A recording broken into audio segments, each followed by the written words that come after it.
नमस्कार दोस्तों। आज की इम्पोर्टेंट इलेक्ट्रिकल ऑब्जेक्टिव क्वेश्चन की डिस्कशन शुरू करते हैं। और अगर आपको वीडियो अच्छा लगता है तो सब्सक्राइब जरूर कीजिएगा। तो देखो आज का पहला क्वेश्चन शुरू करते हैं। पहला क्वेश्चन है, both men winding and auxiliary winding of a single phase induction motor is placed on the dash. देखो, एक सिंगल फेज इंडक्शन मोटर में जो दो वाइंडिंग होता है, एक होता है मेन वाइंडिंग और एक होता है ऑक्सिलरी वाइंडिंग। ये दोनों वाइंडिंग उस सिंगल फेज इंडक्शन मोटर की रोटर और स्टार्टर दोनों में होता है, या सिर्फ स्टार्टर में ही दोनों वाइंडिंग होता है, या सिर्फ रोटर में ही ये दोनों वाइंडिंग होते हैं, या ना ही स्टार्टर में ये दोनों वाइंडिंग होते हैं, ना ही रोटर में ये दोनों वाइंडिंग होते हैं। तो इसका आंसर होगा, एक सिंगल फेज इंडक्शन मोटर में जो दो वाइंडिंग होता है, एक मेन वाइंडिंग दूसरा ऑक्सिलरी वाइंडिंग, ये दोनों उस सिंगल फेज इंडक्शन मोटर की स्टार्टर में ही होते हैं। Option number 2 is the correct answer. Very very important question. ये वाला फिगर देखो, ये होता है हमारा एक सिंगल फेज इंडक्शन मोटर का फिगर है। इसमें ये होता है मेन वाइंडिंग और ये होता है ऑक्सिलरी वाइंडिंग, और ये दोनों वाइंडिंग उस सिंगल फेज इंडक्शन मोटर की स्टार्टर में होते हैं। और ये जो होता है, ये रोटर होता है, ये रोटेट करता है, घूमता है। तो इसीलिए option number 2 is the correct answer. Then देखो next question, the most widely used rectifier circuit is. देखो, इनमें से कौन सा टाइप ऑफ रेक्टिफायर को हम सबसे ज़्यादा मोस्ट वाइडली सबसे ज़्यादा यूज करते हैं? हाफ वेव रेक्टिफायर को, या सेंटर टेप टाइप रेक्टिफायर को, या ब्रिज टाइप रेक्टिफायर को, या नॉन, इनमें से कोई भी, किसी को भी नहीं। तो इसका आंसर होगा, जो ब्रिज टाइप रेक्टिफायर होता है, वेरी वेरी इंपॉर्टेंट, जो ब्रिज टाइप रेक्टिफायर होता है इसको हम सबसे ज़्यादा मोस्ट वाइडली यूज करते हैं। Option number 3 is the correct answer. देखो, जो ब्रिज टाइप रेक्टिफायर होता है, ये वाला फिगर देखो, ये होता है ब्रिज टाइप रेक्टिफायर। इसमें 4 डायोड का यूज किया गया है। लेकिन जो हमारा सेंटर टेप टाइप रेक्टिफायर होता है, ये वाला फिगर देखो, ये जो सेंटर टाइप, इसमें 2 डायोड का यूज किया जाता है। और जो हाफ वेव रेक्टिफायर होता है उसमें एक ही डायोड का यूज किया जाता है। वेरी वेरी इंपॉर्टेंट क्वेश्चन, और ये इसका answer option number 3 is the correct answer. Then देखो नेक्स्ट क्वेश्चन है, देखो, which type of rectifier needs a transformer. देखो, इनमें से कौन सा टाइप ऑफ रेक्टिफायर में ट्रांसफार्मर का यूज किया जाता है? हाफ वेव रेक्टिफायर में ट्रांसफार्मर का यूज किया जाता है, या सेंटर टाइप रेक्टिफायर में, या ब्रिज टाइप रेक्टिफायर में, या नॉन ऑफ दिस। तो इसका आंसर होगा, जो हमारा सेंटर टाइप रेक्टिफायर होता है, ऑप्शन नंबर 2, उसमें हम ट्रांसफार्मर का यूज करते हैं। ये वाला फिगर देखो, ये जो फिगर है, ये हमारा ट्रांसफार्मर का है। देखो, ये जो full wave centre type rectifier है, इसमें ये होता है ट्रांसफार्मर। तो इसीलिए जो सेंटर टाइप रेक्टिफायर होता है, इसमें हम ट्रांसफार्मर का यूज करते हैं। Very very important question, exam में आता है, कौन सा टाइप ऑफ रेक्टिफायर में हम ट्रांसफार्मर का यूज करते हैं? ना सेंटर टाइप रेक्टिफायर में हम ट्रांसफार्मर का यूज करते हैं। Option number 2 is the correct answer. Then देखो नेक्स्ट क्वेश्चन है, what is the colour of positive plate of lead acid battery under charge condition. देखो, जो लीड एसिड बैटरी होता है उसका पॉजिटिव प्लेट जब चार्ज कंडीशन में होता है, उसका पॉजिटिव प्लेट का कलर क्या होता है? चॉकलेट ब्राउन कलर होता है, या व्हाइट कलर होता है, या ग्रे कलर होता है, या गोल्ड कलर होता है? Very very important, charging condition में लीड एसिड बैटरी का जो पॉजिटिव प्लेट होता है, जिसको हम एनोड भी कहते हैं, पॉजिटिव मीन्स एनोड भी कहते हैं, इस एनोड का कलर होता है option number 1 chocolate brown colour का होता है। Very very important, option number 1 is the correct answer. तो देखो, ये जो पॉजिटिव प्लेट है ये होता है हमारा चॉकलेट ब्राउन, और जो नेगेटिव होता है इसका कलर क्या होता है? ये हमारा ग्रे कलर का होता है। ऑप्शन नंबर 3 होता है इसका, अगर ये नेगेटिव प्लेट होता है। लेकिन क्वेश्चन में है पॉजिटिव प्लेट एनोड के बारे में, तो option number 1 is the correct answer. Then देखो next question, the number of depletion layer in a transistor is. एक ट्रांजिस्टर में कितना डिप्लेशन लेयर होता है?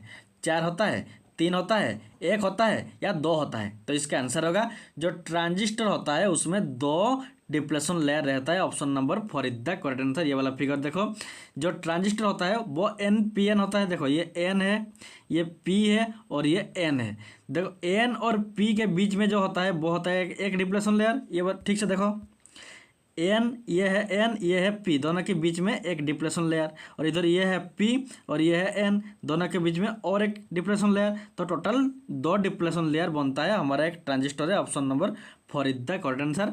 अगर सिर्फ एक डायोड होता है, डायोड में क्या होता है? एक P और एक N, दोनों का जो जंक्शन पॉइंट होता है वहाँ पर एक ही डिप्लेशन लेयर होता है। अगर डायोड होगा तो डिप्लेशन लेयर 1 होगा, और अगर ट्रांजिस्टर होगा तो उसमें क्या होता है? 2, ये एक डिप्लेशन लेयर, ये और एक डिप्लेशन लेयर, 2 डिप्लेशन लेयर हमारा ट्रांजिस्टर में बनता है। Option number 4 is the correct answer. Then देखो next question, the AC component in the output of a full wave rectifier is dash the DC component. देखो एक फुल वेव रेक्टिफायर का जो output मिलता है उसमें डीसी ज़्यादा रहता है या एसी कंपोनेंट ज़्यादा रहता है, तो इसका आंसर होगा अगर फुल वेव रेक्टिफायर होगा तो उसमें डीसी कंपोनेंट ज़्यादा रहेगा, एसी कंपोनेंट कम रहेगा। तो AC component is less than the DC component, option number 3 is the correct answer. Very very important. अगर फुल वेव रेक्टिफायर होता है, फुल वेव रेक्टिफायर देखो ये दोनों होते हैं फुल वेव रेक्टिफायर, एक होता है सेंटर टेप, दूसरा होता है ब्रिज, ये दोनों होते हैं फुल वेव रेक्टिफायर। इसमें क्या होता है, ये दोनों का जो आउटपुट मिलता है इसमें डीसी ज़्यादा रहता है और एसी कम रहता है। लेकिन जो हाफ वेव रेक्टिफायर होता है इसमें एसी कंपोनेंट ज़्यादा रहता है और डीसी कंपोनेंट कम रहता है। लेकिन क्वेश्चन में है फुल वेव रेक्टिफायर, तो इसीलिए एसी कंपोनेंट कम होगा, लेस देन होगा डीसी कंपोनेंट से। Option number 3 is the correct answer. Then देखो next question, Which instrument has the same calibration for AC and DC value. Very very important question. इनमें से कौन सा टाइप ऑफ इंस्ट्रूमेंट में AC का calibration और DC का कैलिब्रेशन दोनों इक्वल होता है, सेम होता है? इंडक्शन टाइप या hot wire instrument, hot wire type या मूविंग कॉइल टाइप या moving iron type. Very very important. जो हॉट वायर टाइप इंस्ट्रूमेंट होता है, option number 2 is the correct answer. जो हॉट वायर टाइप इंस्ट्रूमेंट होता है उसमें एसी का कैलिब्रेशन और डीसी वैल्यू का कैलिब्रेशन दोनों सेम रहता है, बराबर रहता है। Option number 2 is the correct answer.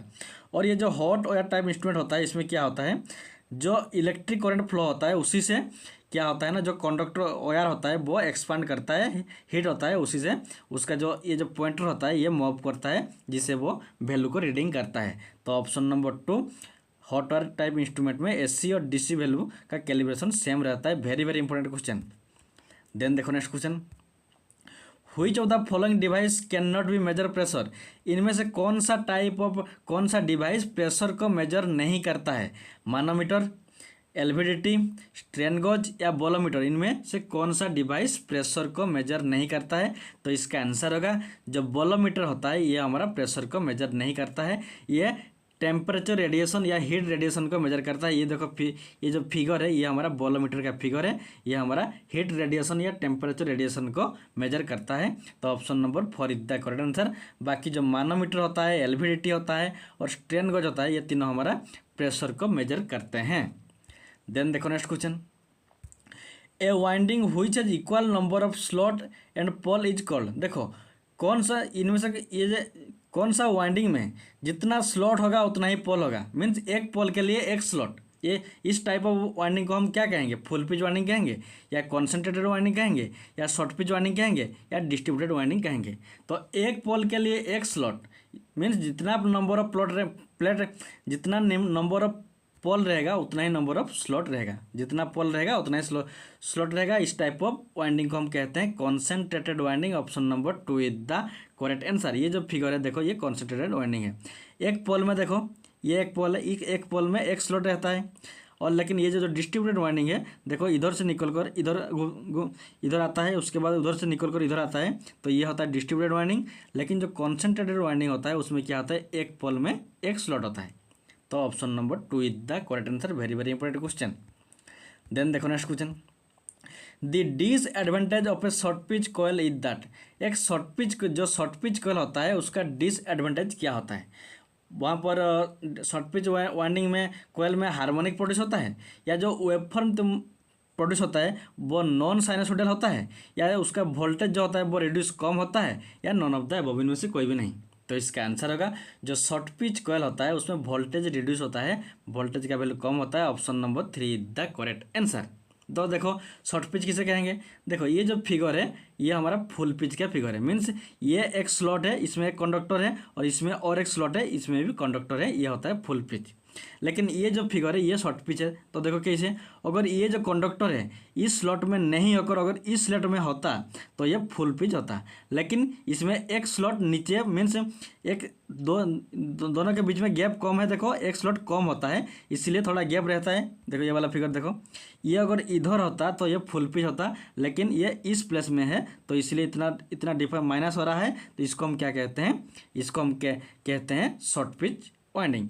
और ये जो शॉर्ट पिच होता है इससे क्या होता है, वोल्टेज रिड्यूस होता है, क्योंकि शॉर्ट पिच में ईएमएफ जो प्रोड्यूस होता है वो कम ईएमएफ प्रोड्यूस होता है, जिससे वोल्टेज भी रिड्यूस होता है। Option number 3 is the correct answer.